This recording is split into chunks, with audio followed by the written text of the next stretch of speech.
Hello everyone. તો જુઓ, કાલે છે ને 26 ઓક્ટોબર 26 ઓક્ટોબર તો ત્યારે ઇન્ડિયા અને લંડન વચ્ચેના જે ટાઈમિંગનું ગેપ છે ને 4.5 કલાક છે. તો કાલે એ 4.5ની જગ્યાએ 5.5 કલાક થઈ જશે. માની લો કે રાતે કાલે 2 વાગશે, બરાબર છે. તો 2 વાગ્યા પછી 3 વાગવા જોઈએ ને, તો 3 નહીં વાગે, ફરી 1 વાગશે. એટલે 1 કલાક ઇન્ડિયા કરતાં અમારો ટાઈમિંગ પાછો જતો રહેશે, 5.5 કલાક. તો આ બધું કેમ કરવામાં આવે છે? અને મેન્યુઅલ જે વોચ છે ને એમાં તમારે જાતે ચેન્જ કરવું પડશે, ફોનમાં અને એમાં બધામાં જાતે જ ટાઈમિંગ ચેન્જ થઈ જશે રાતે.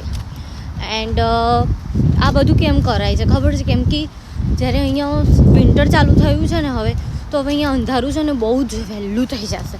ધીમે ધીમે અંધારું 4-5 વાગે થઈ જશે. તો આ અંધારું એકદમ વહેલું ના લાગે, મતલબ એ ના થાય એના માટે કરવામાં. હવે હું કઈ રીતે સમજાવું, પણ જે લંડનમાં રહેતા હશે ને એ લોકોને આઈડિયા છે જ. અને પાછું 4.5 કલાકનો ટાઈમિંગ ગેપ ક્યારે થશે? માર્ચમાં, બરાબર. તો આવું ચાલવાનું છે કાલે.